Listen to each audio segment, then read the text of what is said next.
On est aujourd'hui le 26 dans le mois de Tammuz.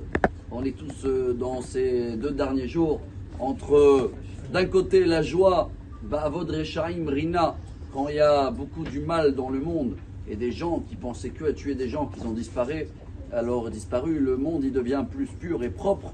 Mais d'un autre côté, il y en a aussi que certains, ils ont la crainte et ils ne savent pas qu'est-ce que ça va se passer, comment ça va se développer. Alors nous, bien sûr, il n'y a pas mieux de s'appuyer toujours sur les parachutes de cette semaine. Ce Shabbat, en plus, on va annoncer Rosh Chodesh Av. On sait que le mois d'Av et tous ces 3 semaines, c'était toujours des mois et toujours des semaines maigres où chacun qui voulait nous coincer, il a réussi pendant cette période-là. Mais voilà, quand je racontais au musée d'Israël et on a regardé un petit peu toutes les nations qui ont essayé de nous coincer pendant ces périodes-là. Ils sont tous dans le musée. Les Romains, les Babyloniens, les Grecs. J'étais avec les enfants et je les ai montrés. Par contre, là-bas dans le musée, il y a des Sefer Torah anciens, il y a des parchemins, là, des manuscrits de la mer Morte de Qumran qui racontent notre histoire depuis 2000 ans. Il y a des synagogues qu'ils ont restaurées là-bas. Et tu vois que même des synagogues depuis 400 ans, 500 ans, ou des Sefer Torah 2000 ans, c'est toujours la même chose, mais on est toujours là, nous. Nous, on n'est pas dans le musée. Donc, tous ceux-là qui pensent faire du mal ou quoi que ce soit, ils vont terminer eux aussi dans le musée. Peut-être c'est justement en ce moment que tout se passe. Alors, ils m'ont demandé, les enfants, bon, qu'est-ce qu'on doit faire, nous, alors maintenant, en attendant aujourd'hui, demain, Shabbat, qu'est-ce qui va se passer? Alors, si on prend la première montée dans la paracha de cette semaine, ce qu'on vient de lire également aujourd'hui, elle commence avec la force de la parole. Lo yachel devaro kichol hayotze mipiv yaaseh. On a bien compris qu'aujourd'hui, il y a une très grande force dans la parole.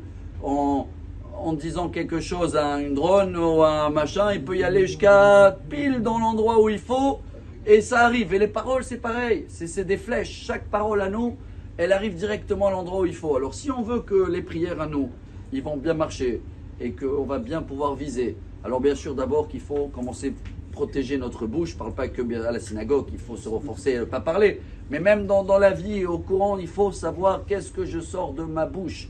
Si je sors des choses que je ne suis pas sérieux et que j'arrête pas de dire oui, je te jure, il faut oublier ce mot-là, et ni sur la Torah la pauvre, et ni sur la tête, même sur la tête de Ismaïl Hania, c'est fini, il n'est plus là. Donc non, il n'y a pas besoin de dire tout ça. On a beaucoup de langage, un langage qui est peut-être pas sérieux. Heureusement pour nous, on dit Dieu, non, ça va, tu sais bien que je plaisante quand je dis je jure, ou quand je m'engage à faire des choses, et je dis Beli Neder. Même là, beaucoup de fois, je parle à moi-même en premier. Combien de fois on ment dans la journée? Je te rappelle dans 2 minutes. C'est pas vrai. Donc même ça, il vaut mieux de travailler un peu mieux, de dire je te rappelle tout de suite. Je te rappelle dès que je peux. Mais si je m'habitue à dire des choses que je les fais pas, alors qu'est-ce que je dis? Dieu, non mais ça va, c'est mon langage. Et bien même dans la prière, après, il va pas nous prendre en sérieux. Parce que nous dit de toute façon, dans la semaine, quand tu dis je jure et tout, je t'ai pas pris en sérieux. Parce que sinon, ça aurait été pas bien. Mais dans la prière, tu veux que je te prenne en sérieux, on ne peut pas danser sur les 2 mariages. Si on veut que notre prière, elle va être bien visée, il faut nous aussi qu'on apprend. C'est un entraînement d'aujourd'hui, même pendant ce Shabbat, bien viser les paroles, bien dire ce que je pense. Et sinon, je dis rien. Excellente journée, que des bonnes nouvelles. Amar Rabbi Elazar, Amar Rabbi Hanina.